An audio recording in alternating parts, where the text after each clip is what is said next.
lâche, on a l'impression. Ah bah le soir même de l'élection, c'est vrai je pense qu'il a eu comme un... Il y a des histoires d'amour que tout le monde croit connaître, jusqu'au jour où elles s'effondrent sans prévenir.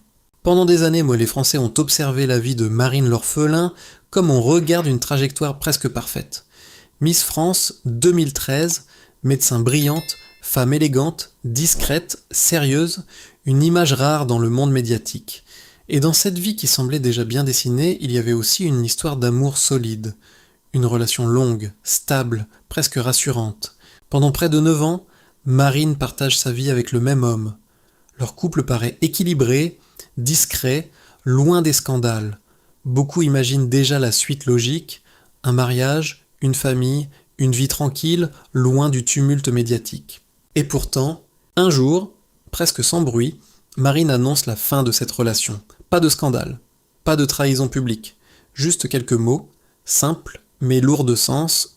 Dans les médias, la nouvelle surprend. Comment un couple aussi solide peut-il s'arrêter après tant d'années ?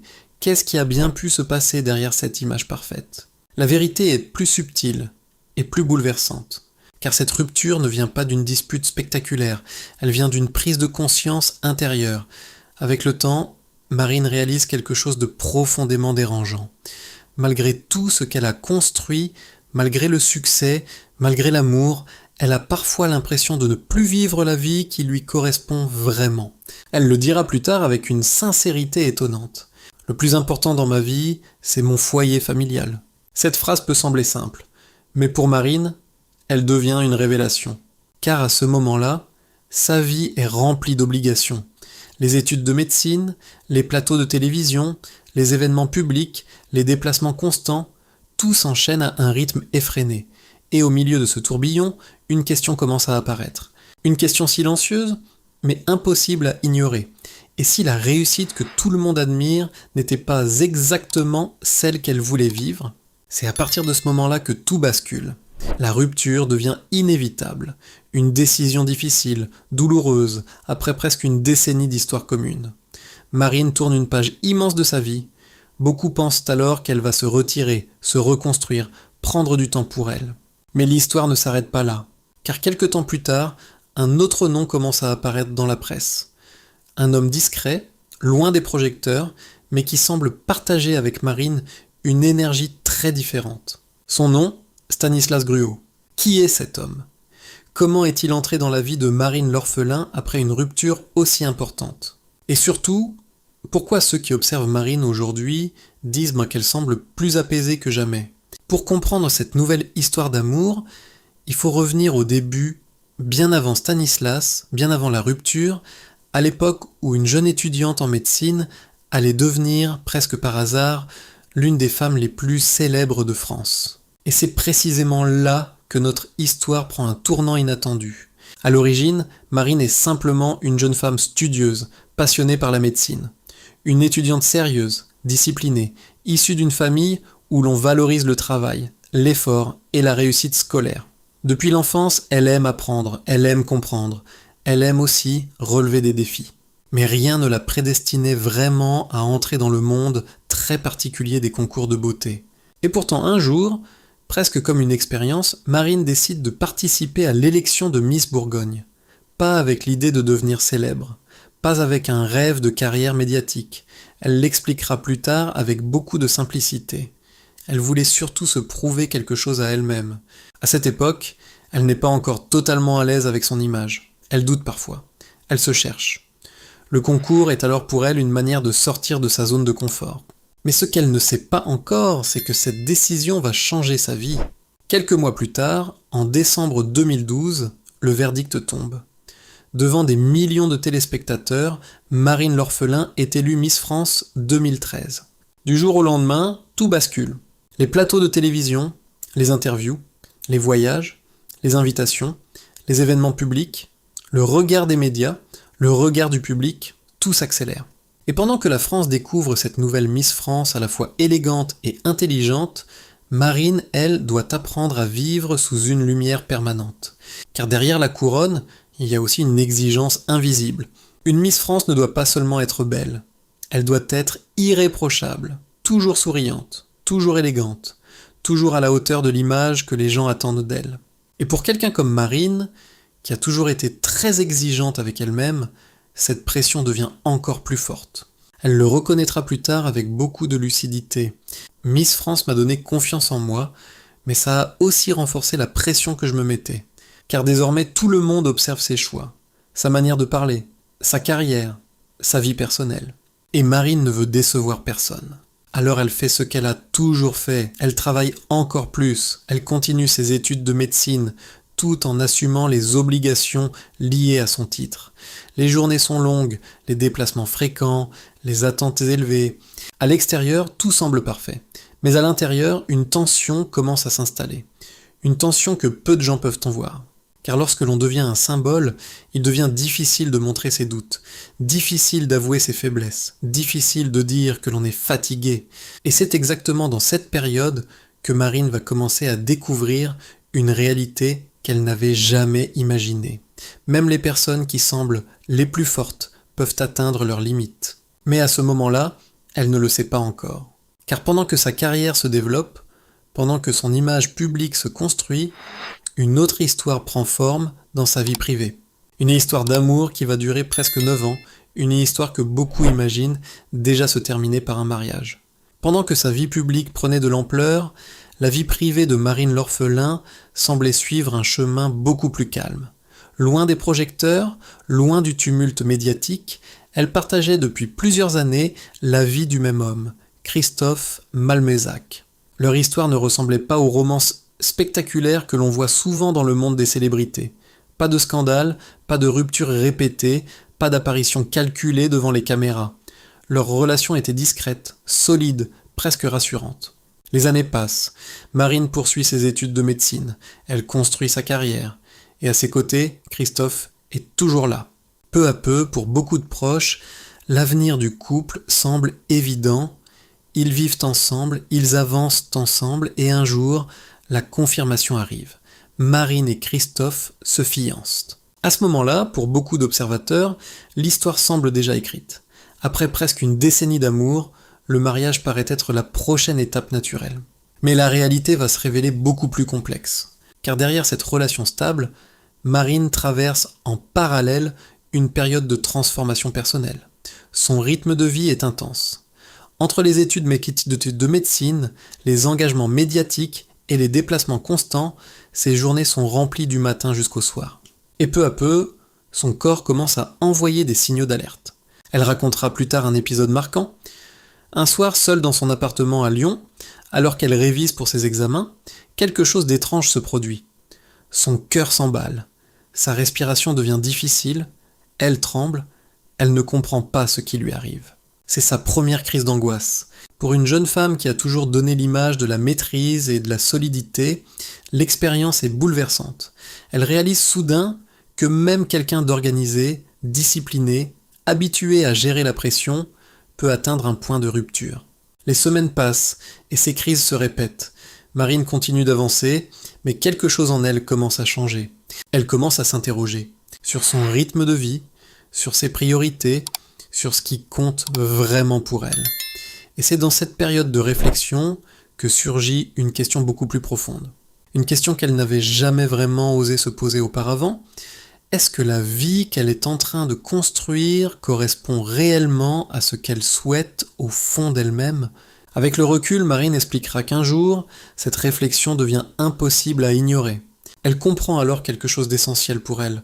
Le plus important dans ma vie, c'est mon foyer familial. Cette prise de conscience change tout. Car parfois, dans la vie, certaines vérités arrivent trop tard pour préserver ce que l'on avait construit. Après presque 9 ans de relation, Marine prend une décision extrêmement difficile, mettre fin à son histoire avec Christophe. Pour beaucoup de gens autour d'elle, la nouvelle est inattendue. Un couple aussi stable, aussi discret, qui se sépare après tant d'années, cela surprend. Mais pour Marine, ce choix représente surtout une étape nécessaire pour se retrouver elle-même. La page se tourne. Et pendant quelque temps, personne ne sait vraiment ce qui attend Marine l'orphelin dans sa vie sentimentale. Certains pensent qu'elle va rester seule pendant longtemps, d'autres imaginent qu'elle va se consacrer uniquement à sa carrière. Mais la vie réserve parfois des rencontres inattendues. Et pendant un moment, Marine se concentre sur ses études de médecine. Elle parle davantage de santé, de bien-être, de sport, d'équilibre de vie. Elle commence aussi à évoquer publiquement les difficultés qu'elle a traversées, le stress, la fatigue, les crises d'angoisse, cette pression constante de devoir toujours être parfaite. Mais derrière cette reconstruction personnelle, une autre histoire commence à se dessiner. Discrètement, sans annonce officielle, sans mise en scène, c'est d'abord à travers quelques apparitions publiques que certains journalistes commencent à remarquer un détail. Marine n'est plus seule. À ses côtés apparaît parfois un homme brun, au sourire discret, qui semble partager avec elle une complicité évidente. Cet homme s'appelle Stanislas Gruau. Contrairement à Marine, Stanislas n'appartient pas au monde de la télévision, ni des concours de beauté. Il est entrepreneur, engagé dans des projets liés au voyage et à l'aventure. Son univers est très différent de celui des plateaux télévisés. Et c'est peut-être justement ce contraste qui intrigue, car plus les observateurs regardent ce nouveau couple, plus ils remarquent quelque chose. Leur relation semble différente. Moins médiatique, moins calculée, plus simple, plus authentique. Marine, qui a toujours été très discrète sur sa vie privée, ne donne que très peu de détails. Mais un jour, interrogée sur cette relation, elle répond avec une phrase étonnamment simple. On s'est bien trouvé. 3 mots seulement. Mais ces 3 mots disent beaucoup, car ils suggèrent que cette rencontre n'a pas été un coup de foudre spectaculaire, pas une histoire digne d'un film romantique, plutôt la rencontre de 2 personnes qui se comprennent naturellement. Et très vite, un autre changement apparaît dans la vie de Marine. Un changement qui dépasse largement la question amoureuse. Car avec Stanislas, son mode de vie commence à évoluer.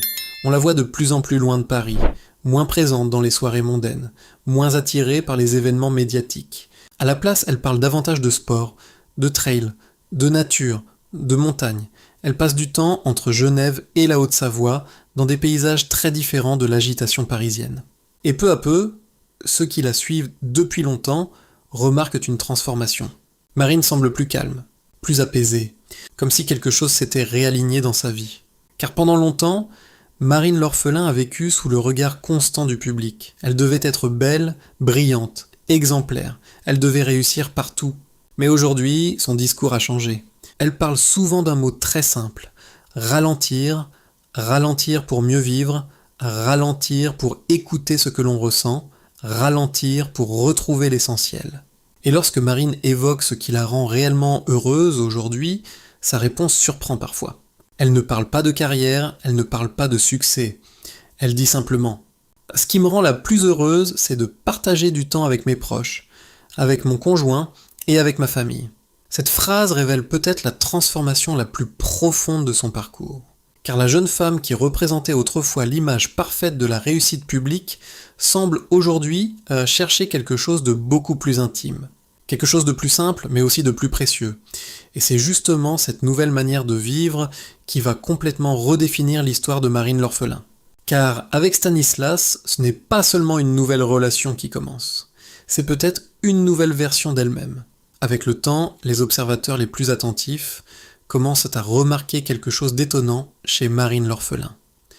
Ce n'est pas seulement sa nouvelle relation avec Stanislas Gruau qui intrigue, c'est surtout la transformation progressive de son mode de vie. Pendant des années, Marine a vécu dans un rythme effréné. Études de médecine, obligations médiatiques, événements, déplacements constants entre différentes villes. Sa vie ressemblait parfois à une course permanente. Mais aujourd'hui, le décor semble avoir changé. On la voit de plus en plus souvent dans des paysages de montagne, au milieu des sentiers de trail, respirant l'air frais des Alpes. Les photos qu'elle partage montrent une Marine différente, moins maquillée, plus naturelle, plus sportive. Comme si elle avait décidé de se rapprocher de quelque chose de plus essentiel. Et cette évolution n'est pas un hasard. Car Stanislas Gruau partage lui aussi cette passion pour l'aventure, le sport et la nature. Leur relation semble se construire autour de valeurs simples. Bouger, voyager, découvrir le monde autrement. Ce n'est plus la vie brillante et très exposée d'une Miss France. C'est une vie plus équilibrée, plus authentique. Dans plusieurs interviews, Marine explique qu'elle a appris une chose essentielle après les années de pression et les périodes d'angoisse. Il est impossible de tout faire parfaitement sans finir par s'épuiser. Elle le dit avec beaucoup de franchise. On ne peut pas tout bien faire sans s'épuiser. Cette phrase résume presque toute son évolution. Car pendant longtemps, Marine a essayé de répondre à toutes les attentes. Être la Miss France exemplaire, la médecin sérieuse, la personnalité médiatique irréprochable. Mais aujourd'hui, elle semble avoir compris que la réussite ne se mesure pas seulement à ce que l'on accomplit. Elle se mesure aussi à ce que l'on ressent. Et dans cette nouvelle étape de sa vie, Marine parle souvent d'un mot très important pour elle, l'équilibre. L'équilibre entre le travail et la vie personnelle, entre la performance et le repos, entre les ambitions et les moments simples. C'est aussi pour cette raison qu'elle a appris à dire non. Non à certains projets, non à certains événements, non à certaines obligations qui autrefois lui auraient semblé impossibles à refuser. Elle raconte même qu'aujourd'hui, il lui arrive de couper complètement son téléphone lorsqu'elle est en vacances ou lorsqu'elle passe du temps avec ses proches. Pour quelqu'un qui possède des centaines de milliers d'abonnés sur les réseaux sociaux, ce choix peut paraître surprenant. Mais pour Marine, c'est devenu essentiel. Car elle a compris quelque chose que beaucoup de gens découvrent seulement après des années. La réussite professionnelle ne remplace jamais la paix intérieure. Et c'est peut-être dans ce nouvel équilibre que sa relation avec Stanislas prend tout son sens. Car leur histoire ne repose pas sur le spectacle, ni sur l'image. Elle semble plutôt s'appuyer sur une philosophie de vie commune, profiter du moment présent, prendre soin de soi et avancer ensemble à un rythme plus humain. Pour beaucoup de personnes qui suivent Marine depuis l'époque de Miss France, cette transformation est frappante. La jeune femme qui devait représenter la perfection semble aujourd'hui rechercher quelque chose de beaucoup plus simple, une vie qui lui ressemble vraiment. Mais une question reste en suspens. Après avoir traversé la pression médiatique, une longue rupture et une transformation personnelle profonde, Marine l'orphelin a-t-elle enfin trouvé la forme de bonheur qu'elle cherchait depuis toutes ces années ? Lorsque l'on regarde aujourd'hui le parcours de Marine l'orpheline, on pourrait croire qu'il s'agit simplement de l'histoire d'une ancienne Miss France qui a réussi sa reconversion. Mais en réalité, son histoire ressemble davantage à un long chemin intérieur. Pendant des années, Marine a incarné une image presque parfaite. Une jeune femme brillante, disciplinée, toujours à la hauteur des attentes.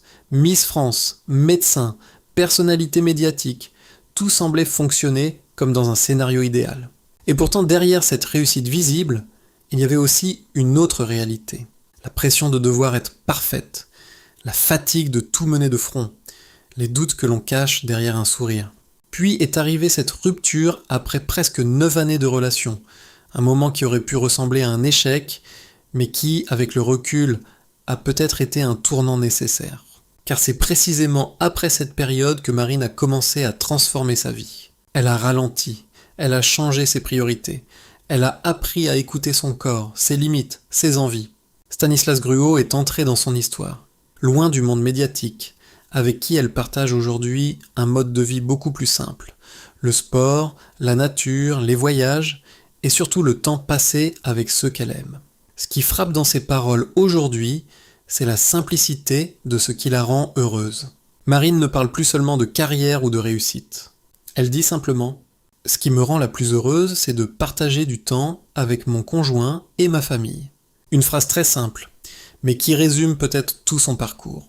Car parfois, la vie nous oblige à perdre certaines choses pour comprendre ce qui compte vraiment. Et peut-être que la véritable réussite n'est pas d'avoir une vie parfaite aux yeux du monde. Peut-être que la véritable réussite est simplement de trouver une vie qui nous ressemble. Alors, une question reste ouverte. Après toutes ces expériences, les succès, la pression, la rupture, puis cette nouvelle histoire avec Stanislas, Marine l'orphelin a-t-elle enfin trouvé la forme de bonheur qu'elle cherchait depuis le début ? Et vous, qu'en pensez-vous ? Est-ce que parfois, dans la vie, il faut avoir le courage de quitter une histoire qui semblait parfaite pour rencontrer celle qui nous correspond vraiment ? Dites-le moi dans les commentaires. Si cette histoire vous a touché, n'hésitez pas à mettre un like, à partager la vidéo et surtout à vous abonner à la chaîne pour découvrir d'autres histoires fascinantes sur les grandes personnalités qui marquent notre époque. Merci de nous avoir suivis et à très bientôt pour une nouvelle histoire.